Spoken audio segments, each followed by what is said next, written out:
Hello, good evening. प्यारे प्यारे दोस्तों को रॉक्सी किचन में खुश आमदीद। तो जनाब, आज हम कोई खाना नहीं पका रहे हैं और आज भी हम बहुत इम्पोर्टेंट टॉपिक पे आपसे बात करेंगे। और आज का टॉपिक हमारा है प्रोस्टेट।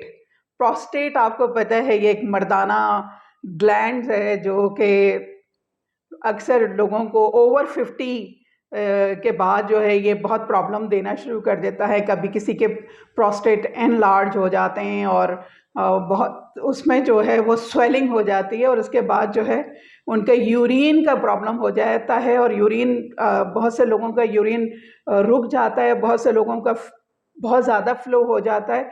और ये इस तरह की यानी कि तकलीफ़ें हैं कि जो कि बहुत मुश्किल होता है, कहीं आना जाना लोगों के लिए बहुत मुश्किल हो जाता है।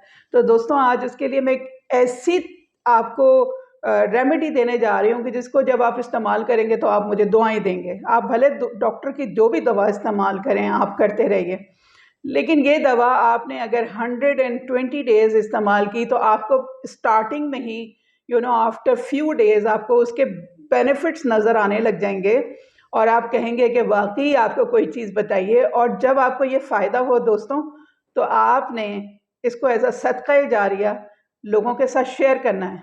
क्योंकि हमारे यहाँ मोस्टली 90% जो हजरात हैं ओवर 50, वो इस प्रॉब्लम में उनके साथ शिकार हैं इस प्रॉब्लम का। ठीक है, तो हमें क्या है कि हम लोग अपने आजकल जो है रेमेडीज़ को भूल गए हैं, होम रेमेडीज़ को, और हम चले गए हैं दवाओं के ऊपर। दवाओं के साइड इफ़ेक्ट बहुत होते हैं और बाज़ दफ़ा ये आपको टेम्पररी फ़ायदा देती हैं, लेकिन इसका परमानेंट बाज़ चीज़ों का आपको हल नहीं देते। आज मैं आपको ऐसी रेसिपी बता रही हूँ, रेमेडी जो मैंने अपने दोस्तों को बताई है। कुछ उन्होंने ये जब किया उनको बहुत फ़ायदा हुआ। और एक साहब तो वो मदीना में थे और एक दफ़ा जब मेरी उनसे बात हुई तो उन्होंने मुझे बताया कि वो प्रोस्टेट के प्रॉब्लम में हैं और बहुत ही तंग पड़े हुए हैं और अब वो शायद नौकरी छोड़ के चले आए यहाँ से। तो मैंने उनको बताया कि जब रीज़न उन्होंने बताया कि प्रोस्टेट की वजह से वो अपनी नौकरी नहीं कर पा रहे हैं और बहुत ही मुश्किलात हो रही है और बहुत तकलीफ़ में है और काफ़ी अर्से से इलाज चल रहा है, तो मैंने उनसे ये सिर्फ ये बताया कि ये आप रेमेडी इस्तेमाल कर लीजिए और 120 डेज़ अगर लग के आप इस्तेमाल करें तो आप फिर मुझे बताइएगा कि उसके बाद आपका क्या सूरत हाल है। आप यकीन कीजिए, मैं ये बात कह के भूल गई थी कि उनको बता के। उनका फ़ोन आया जब कुछ महीने के बाद और उन्होंने मुझे कहा कि मैं मदीना मुनव्वरा में बैठा हूँ और आपके लिए मैंने दुआ की है। और क्योंकि आपने जो रेमेडी बताई वो मैंने सबको बताई है यहाँ पे, मेरी जो अरबी दोस्त हैं और दूसरे लोग हैं, क्योंकि मोस्टली आपको जैसे मैंने कहा 90% लोग इसी का प्रॉब्लम का शिकार हैं, तो उनको फ़ायदा हुआ। इसीलिए मैंने आज सोचा कि मैं आप सब लोगों के साथ ये वीडियो बनाऊँ और आपको शेयर करूँ। तो चलते हैं आज की हम रेमेडी की तरफ। रेमेडी क्या है?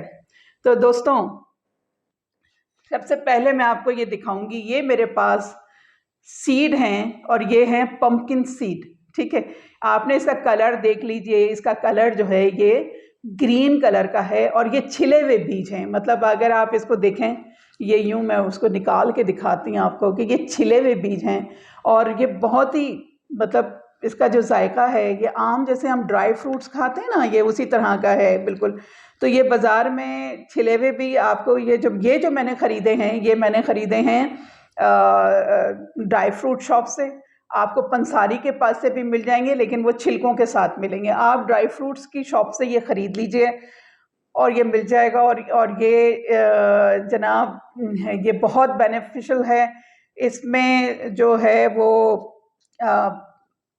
इसके अंदर जो है, आप ये समझें कि इसको आपने इस्तेमाल करना है 60 ग्राम टू 90 ग्राम पर डे। ये इसका एक ग्राम के हिसाब से एक इसका रेशो है। लेकिन अगर आप, वैसे मैं आपको अगर बताऊं तो 1 टेबल स्पून आप सुबह पूरा फुल 1 टेबल स्पून सुबह ले लें, 1 टेबल स्पून इसको शाम ले लें। 2 टाइम आपने इसको इस्तेमाल करना है और रिलीजियसली इस्तेमाल करना है। ये सोच के इस्तेमाल करना है कि ये इसके साइड इफ़ेक्ट कोई नहीं, बल्कि इसके अंदर आप ये अनसैचुरेटेड क्या कहते हैं, एसिड्स, फैटी एसिड्स की जो इसके अंदर बड़ा रिच मिकदार होती है, और आपको ये इतना बेनिफिशियल आपके हैं और आपको बड़ा ही फ़ायदा देंगे। तो आपने इसको जो है इसका आपने इस्तेमाल करना, 1 हफ्ते में ही आपको रिज़ल्ट समझ में आ जाएगा कि कैसा ये आपको फ़ायदा दे रहा है। और आपने ये 120 डेज़ इस्तेमाल करना है, उसके बाद आप भूल जाइए कि आपको कभी प्रोस्टेट भी था। अच्छा, दूसरी चीज़ आ जाएँ, अगर जिन लोगों को यूरिन रुक के आ रहा है या यूरिन का यू नो अक्सर लोगों को रुक जाता है और वो बहुत तकलीफ देता है, उनके ब्लैंड्स या बिल्कुल फुल होते हैं लेकिन यूरिन पास नहीं हो रहा होता। जिनको ये तकलीफ हो उनको करना क्या है, एक बहुत आसान सा नुस्खा आपको बता रही हूँ। ये नींबू, जब भी आप पानी पिएं तो नींबू के सिर्फ चंद कतरे, ज़्यादा नहीं कि ये पूरा नहीं डालना, आधा नहीं डालना, फ्यू ड्रॉप्स। सर्दी है तो आप पानी को नीम गर्म कर लीजिए, गर्मी है तो नॉर्मल पानी आप इस्तेमाल कीजिए। दोस्तों ये आपने करना है, आप यकीन कीजिए 2 से 3 दिन में आपका जो यूरिन का फ़्लो है वो ठीक हो जाएगा। ये बहुत जो है बहुत ज़बरदस्त चीज़ है। और जो लोगों को नींबू से खा के वो हो जाता है, गले ख़राब हो जाते हैं कुछ है, तो इसके से चंद ड्रॉप डालने हैं, इससे ज़्यादा नहीं है। आप खुद ही देख लीजिएगा, फ़्लो बिल्कुल ठीक हो जाएगा। तो ये उन लोगों के लिए जिनका रुक के आ रहा है। अच्छा, अब आपको मैं इसके साथ ही मैं आपको जो है वो कुछ फूड के बारे में भी आपको बता दूं कि आप लोगों के लिए विटामिन ई बड़ी बेनिफिशियल है। अब विटामिन ई दोस्तों हम कहाँ से ले सकते हैं? विटामिन ई जो है वो आपको ग्रीन लीव्स के अंदर, वेजिटेबल में ग्रीन लीव्स के अंदर आपको विटामिन ई बहुत अच्छी मिकदार में मिल जाता है। तो आप भी जो भी पालक वगैरह हैं या ऐसे ग्रीन वेजिटेबल हैं, साग वगैरह, ये आप ज़रूर अपने खानों में इस्तेमाल करें। बड़ी बहुत इसके बेनिफिट्स हैं। अच्छा, उसके अलावा खाने के अंदर और क्या हो सकता है? खाने के अंदर ये है कि होल ग्रेन आटा, ठीक है, आप वो खाएं। होल ग्रेन आटा के अंदर आपको मिलेगा, दूध में मिलेगा, अंडों में मिलेगा। ये आपने ये चीज़ों का इस्तेमाल करें, आपको जो है। और विटामिन ई अगर आप वैसे अगर टैबलेट्स कैप्सूल लेना चाहते हैं तो वो ले लें, लेकिन खानों में ये ले लीजिए। अच्छा, तो आपने ये लेना है। दूसरा आप क्या कर सकते हैं कि कैरेट और पालक, आजकल सीज़न है, आपको पता है कि सर्दियों में कैरेट का मौसम होता है, तो आपने वो 300 ग्राम के करीब वो कैरेट का जूस लेना है और उसके साथ पालक का ऐड कर लीजिए। या आप इसको इस्तेमाल कीजिए। एक तो आपका फिलिंग भी रहेगी, पेट भरा रहेगा, और उससे ये है कि आपको जो है वो, दूसरी बात ये है कि कॉन्स्टिपेशन नहीं रहता। एक बात का ख्याल रखना है दोस्तों, आप कॉन्स्टिपेशन मत होने दीजिएगा। जिन लोगों को प्रोस्टेट का प्रॉब्लम है और जब उनको कॉन्स्टिपेशन हो जाता है, वो बहुत तकलीफ देह अमल है, तो आपने उसको होने नहीं देना। दूसरा ये कि अगर प्रोस्टेट में आपको जो है वो स्वेलिंग हो चुकी है और वो बहुत इचिंग है, तकलीफ दे रहा है आपको, तो उस सूरत में आपने करना क्या है कि अपने घर से आप ये समझें कि आपने मिर्च मसालों से दूर रहना है। फ्राइड चीज़ें आपने नहीं खाना है, रेड मीट आपने नहीं खाना है, चीज़ें नहीं खानी है, ये से आपने अवॉइड करना है, क्योंकि ये चीज़ें उसको और तकलीफ़ दे रही होती हैं।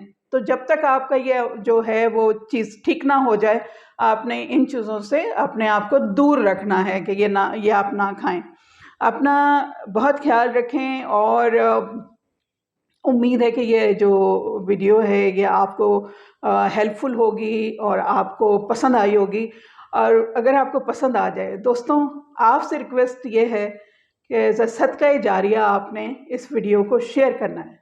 मैं आपके साथ वही रेमेडीज़ शेयर करती हूँ जो कि हमारे दादा दादी के ज़माने में इस्तेमाल होती थी, और आजकल हम लोगों ने इसको यूज़ करना बंद कर दिया है।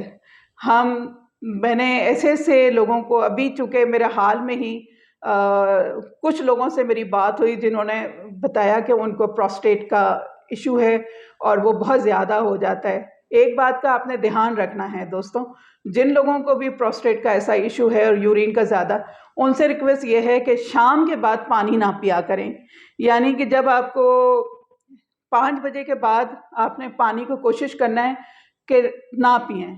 आपने जितना पानी पीना है वो सुबह उठने के बाद से लेके 5 बजे तक आप पानी जितना चाहें आप पी लीजिए, लेकिन रात शाम में ना पिएं, क्योंकि उसके बाद आपको कुछ घंटों के बाद आपको जो है वो आपको ज़रूरत पड़ती है कि आप वॉशरूम जाएं। तो आप इस तरह से ये है कि आपका वो बार बार रात को वक्त वॉशरूम जाना बड़ा अनकंफर्टेबल होता है, स्पेशली सर्दियों में, तो अवॉइड करें। और दूसरा ये कि जब भी पानी आप पिएं, जैसे आजकल आप पानी पीते हैं तो उसको जो है वो रूम टेम्परेचर पे होना चाहिए, बल्कि आजकल तो खैर बहुत ठंडा है, थोड़ा सा उसको जो है वो वार्म कर लीजिए, माइक्रोवेव कर लीजिए, या अगर देगची में हल्का सा बिल्कुल उसको उसके साथ मिक्स करके आप पानी का इस्तेमाल कीजिए। और शाम के वक्त 5 बजे के बाद पानी पीने से गुरेज करें, बिल्कुल एहतियात करें। तो दोस्तों, ये थी आज की रेमेडी, और मेरी बहुत सारी दुआएं और आपके लिए, आपकी सेहतमंद ज़िंदगी के लिए। अल्लाह ताला आपको सेहत और तंदुरुस्ती के साथ आप लोगों का को रखे, और ये जो लोग भी इस प्रॉब्लम से गुज़र रहे हैं, अल्लाह ताला उनको ये रेमेडी से फ़ायदा हो। छोटी सी बातें थी, थोड़ी सी हमने कहा आपके साथ शेयर कर ली जाए। तो have a lovely evening and bye.